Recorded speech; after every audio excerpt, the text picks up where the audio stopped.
While the headlines might have you believe the drama has been dismantled, the truth is much more intriguing. Like a classic Hollywood trilogy, three specific claims have survived the wreckage, and they all point toward one explosive word: retaliation. Have you ever felt that sinking feeling in your stomach when you finally find the courage to speak up at work, only to realize the open-door policy was actually a trapdoor? If so, pull up a chair. We've all been there. Maybe not on a multi-million-dollar movie set, but in the trenches of daily life. You point out that the office fridge smells like a science experiment, and suddenly, you're the only one not invited to the Friday pizza party.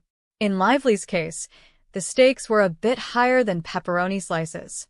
The core of the remaining case rests on the allegation that Lively was treated poorly specifically because she voiced her concerns. This is the bread and butter of employment law, but in the glitzy world of Hollywood, it's rarely this transparent. Lively alleges that once she spoke up, the atmosphere shifted from professional collaboration to what can only be described as a targeted chill. The claim suggests marginalization, being left out of key creative decisions she was previously central to.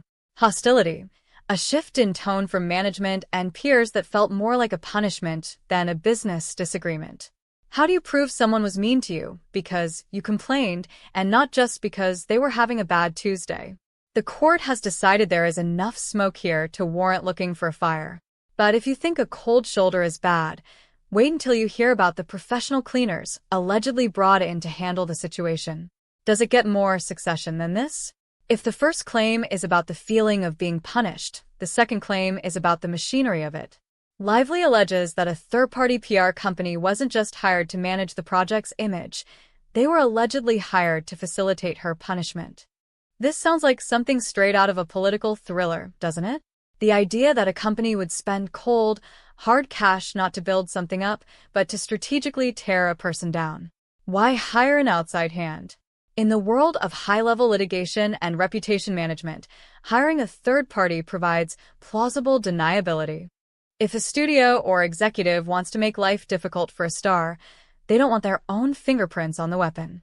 Enter the PR firm. The allegation suggests this firm was used to control the narrative, planting stories that painted Lively as difficult or unprofessional.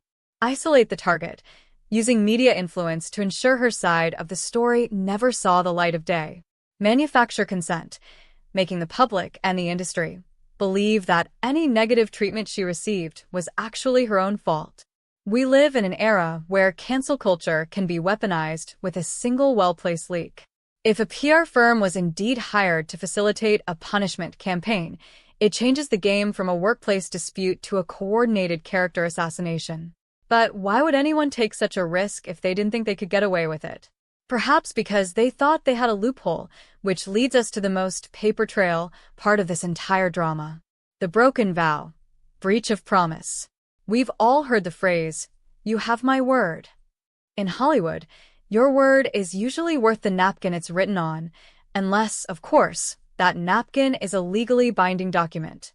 The third and perhaps most legally sticky claim is the breach of promise. Lively alleges there was a clear, written understanding that she would not face repercussions for speaking out. Essentially, she was given a safety pass. She claims she only stepped forward and shared her concerns because she was promised, in writing, that her career and her standing on the project would be protected. This isn't just about a verbal "don't worry about it" over a latte. This is about a specific agreement that was allegedly violated. The setup: Lively identifies an issue, the concern. The insurance: she asks for and receives an assurance that whistleblowing won't result in blowback. The violation: the retaliation happens anyway, rendering the written promise a lie. This claim is the smoking gun of the trio. While being mean, Claim 1, and hiring PR, Claim 2, can be argued away as business as usual, a breach of promise is a matter of contract.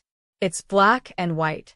If the promise existed and the retaliation occurred, someone is in very hot water. The majority of the case may be in the rearview mirror, but these three claims are the engine that keeps the legal machine moving. They represent the three pillars of workplace justice: treatment, tactics, and trust. Will Lively be able to prove that a coordinated effort was made to silence her? Or will these claims eventually fold like the ones before them? One thing is for sure, the industry is watching. This case has the potential to set a massive precedent for how talent is treated when they stop being agreeable and start being honest. What do you think? Share your thoughts in the comments below.